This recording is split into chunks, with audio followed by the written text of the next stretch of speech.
श्री शिवाय नमस्तुभ्यम। गुरुजी कहते हैं शिव महापुराण कथा में कुछ बातें ऐसी लिखी है जो मानव जीवन में रोग मिटाने, कर्ज मिटाने, दुख दरिद्रता को दूर करने और दवाइयों से छुटकारा दिलाने के लिए सहायक होती है। स्वयं माता पार्वती से संवाद में मेरे महादेव कहते हैं, जब कलयुग में मानव बहुत अधिक परेशानियों से घिर जाएगा तो वह इन दो जड़ों का अगर प्रयोग करेगा या सावन महीने में इन्हें घर पर लाकर विशेष उपाय करेगा तो वह पूरे साल भर सिद्ध स्वरूप में फल पाएगा। उसे नवग्रहों की दशा सुदृढ़ होते हुए प्राप्त होगी, साथ ही उसके जीवन में हर तरह से परेशानी से वह मुक्त होता हुआ प्राप्त होगा। आप जानते होंगे इन दिनों सावन का पावन पवित्र महीना चल रहा है, प्रदोष बताने वाला है, मासिक शिवरात्रि, पूर्णिमा और अपने आप में बहुत श्रेष्ठ दिनों की संरचना हो रही है, जो कि यह महीना चमत्कारी है। महादेव की शक्तियाँ इन दिनों धरती पर भ्रमण करती हैं और साल भर में उपाय इतनी जल्दी फलित नहीं होते जितने सावन महीने में फलित होते हैं। आप हार रहे हैं, हर तरफ से परेशान हैं, तो दिव्य प्रयोग आपको किसी न किसी स्वरूप में करना है। जीवन बदलेगा। कैसे करें, किस स्वरूप में करें, ध्यान से सुने और अंत तक बने रहिएगा। सबसे पहले आपसे अनुरोध है, कमेंट्स में श्री शिवाय नमस्तुभ्यम लिखना ना भूलें।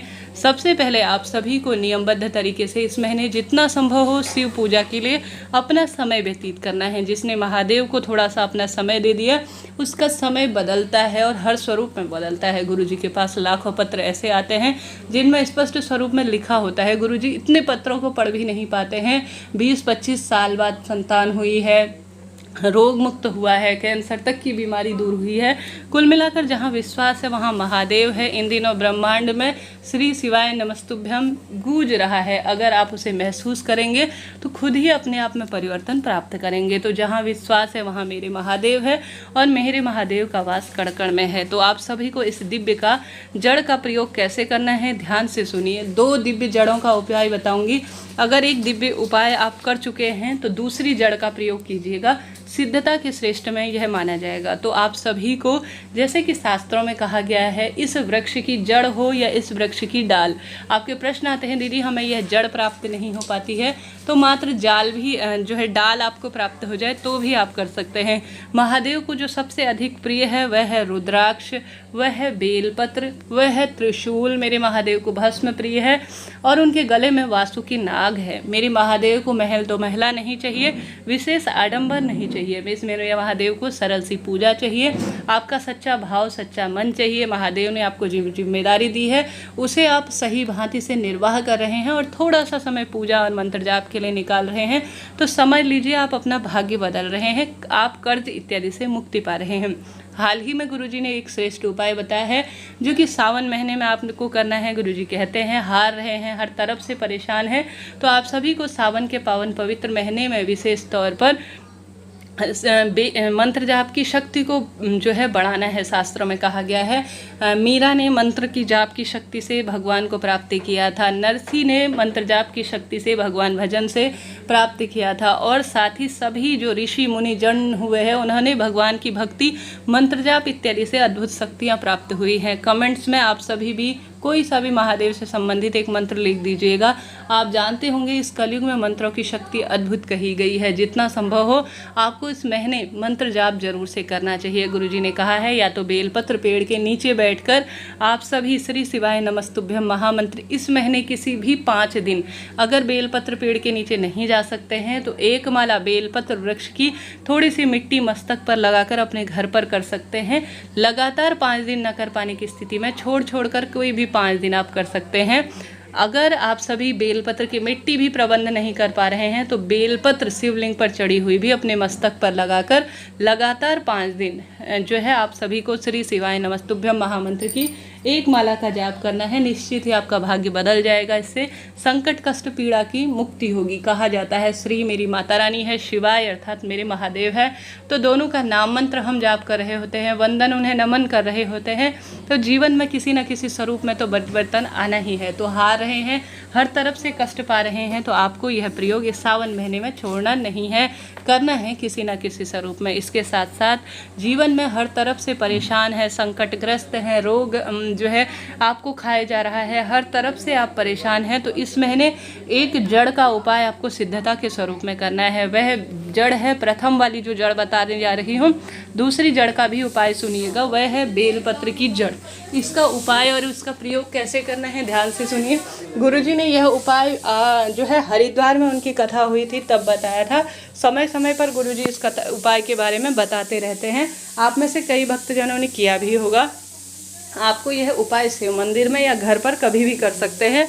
काम में मन नहीं लगता, उदास मन रहता है, रोगग्रस्त हैं, दवाई खाकर दिन की शुरुआत होती है, कष्ट पा रहे हैं, हर तरफ से परेशान हैं, तो आप सभी को बेलपत्र की जड़ लेकर आनी है घर। अगर किसी कारण से बेलपत्र की जड़ नहीं मिल पाती है तो बेलपत्र की डाल अर्थात डंडी को भी आप ला सकते हैं। गुरुजी के मुख से भी यह उपाय सुन सकते हैं। मैं कोई मनगढ़ंत उपाय चैनल पर नहीं बताती हूँ, इस बात को आप नोट करते हुए चलिएगा। आप सभी को विशेष तौर पर शिवलिंग पर एक लोटा सबसे पहले जल चढ़ाना है, गोल बत्ती का दीपक लगाना है, और इस उपाय की यह खास बात है कि इसे कभी भी किसी भी दिन किया जा सकता है। आप सभी को जो बेलपत्र की जड़ है उसे किसी पत्थर पर हल्का सा घिस लेना है। आप इसमें घिसने में थोड़ा सा पानी प्रयोग कीजिएगा, जल प्रयोग कीजिएगा, नहीं तो गंगा जल भी प्रयोग कर सकते हैं। आप सभी को बेलपत्र की जड़ को घिस लेना है अच्छी तरह से। घिसने के बाद आपको एक पदार्थ होगा जो कि बेलपत्र की जड़ का चंदन जिसे कहा जाएगा, तो आप सभी को यह बेलपत्र की जड़ का चंदन बना लेना है। श्री शिवाय नमस्तुभ्यम महामंत्र का जाप करते हुए शिवलिंग पर पूर्ण रूप से इसका लेपन करना है। लेपन करने के बाद अपने मन की कामना कहते हुए आप सभी को शिवलिंग से थोड़ा सा चढ़ा हुआ जो लेपन है उसे अपने साथ घर ले आना है। घर लाने के बाद गुरुजी कहते हैं सप्ताह में एक दिन अगर बेलपत्र की जड़ को आप गोली बनाकर भगवान का नाम लेकर श्री शिवाय नमस्तुभ्यम मंत्र का स्मरण कर कर दवाई के स्वरूप में खा लेते हैं शिवलिंग पर चढ़ा हुआ बेलपत्र का जड़ का यह छोटी सी गोली, तो आपके रोग कट जाएंगे। मन बेचैन है तो वह सही होगा, संकट कष्ट पिटेंगे और हर तरफ से आप सुख पाएंगे। तो करके देखिएगा, महादेव खुशियों की बरकत करेंगे, स्वरूप में सुख पाएंगे, रोग कटेंगे, नवग्रहों की दशा सुदृढ़ होगी। शिवलिंग पर कोई भी चढ़ी हुई वस्तु अमूल्य है, बहुमूल्य है, अभिमंत्रित है और अपने आप में सर्वश्रेष्ठ है। जीवन में हार रहे हैं तो बेलपत्र की जड़ का यह इस सावन महीने में प्रयोग करने में बहुत सुख आपको प्राप्त होगा, भाग्य बदलेगा, इस बात की गारंटी है। तो करके देखिएगा, लाभ मिलेगा। कोई भी प्रश्न हो कमेंट्स के द्वारा आप पूछ लीजिएगा, सभी सवालों के जवाब आप प्राप्त करेंगे।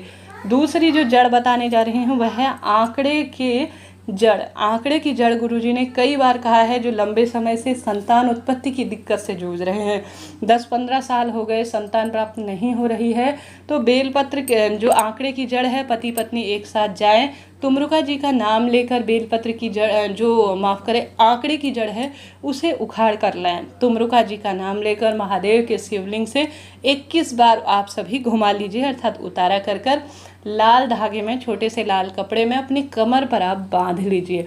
यकीन मानिए पति पत्नी साथ में, पत्नी को यह बांधना है तुमरुका जी का नाम लेकर। आपको रजस्वला धर्म के 7वें दिन यह कार्य करना है। यकीन मानिए संतान पैदा होगी, पुत्र प्राप्ति होगी, विश्वास से करेंगे। और साथ के साथ शिवलिंग पर 1 लोटा जल का भी आपको नियमित रूप से कार्य करना है।